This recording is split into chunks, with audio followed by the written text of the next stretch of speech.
Tell me a little bit about your ordeal with the government. Well, as brief as it can be, we were a medical facility, we're a pathology laboratory, and we got a phone call from a company saying they had our file. It contained 9,000 of our patients, what they said they found on a peer-to-peer network. We begged to differ with that. We remediated it privately, did not find it out on cyberspace, and 2 years later, the government called us saying they were investigating us for data security practices. And having no standards and being as cooperative as possible, but the government had no standards on what they considered to be adequate practices. We couldn't get any answers about what they had or how they got what they had, and the circumstances around what they considered to be reasonable or unreasonable practices. And then because I just didn't roll over, it turned into be quite a long and expensive ordeal of chronic investigating and posturing, threatening, and ending up in court. And when we finally discovered that actually the file was taken by a government-funded study in a group from Dartmouth and a company named Diversa, they were surveilling, as they say, they said 450,000 workstations around the world. They downloaded 13 million files. They considered them breached. We beg to differ.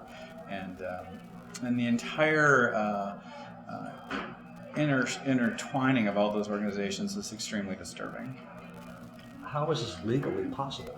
Well, legal means you have to get to court, and it's really expensive to get there in this. We don't have any criminal allegations against us, and they're the ones investigating us. So that's a very good question. But with the entities that you're taking on, when it's the government agencies and Homeland Security, getting the courts to intervene is a very expensive and highly improbable process. How has this impacted your own business? Well, it's actually nailed us an opportunity cost in a great way. We have obviously had to spend resources on legal and research and investigation, where all that energy would have been into growing the business. So luckily we have had very little growth, but we've been surviving so far. The opportunity cost, certainly in new jobs or in replacing people that have left, has been a big impact, and the amount of attention. In a small company, when everyone has to wear so many hats anyway, and we were going to be getting into breast pathology and molecular, and instead we have turned into a publishing group and a legal house to try to survive and fight them off. Is there anything you would have done differently, or is there anything you could have done? I don't think there's anything I could have done, and I'm not sorry about a thing. I mean, I love our country. I'm not a big fan of the government right now. I think that I was in a situation where I could do this, and I'm glad I did. It's certainly not over. I think that no, we don't have. We're sorry it happened, and we don't want it to happen to anybody else. But no, there's nothing that we would do differently. With all the controversy around Edward Snowden, do you see a parallel? I see an inverse parallel because I am broadcasting their behavior, not broadcasting any of their property. They took mine. It's not about national security. These are medical files.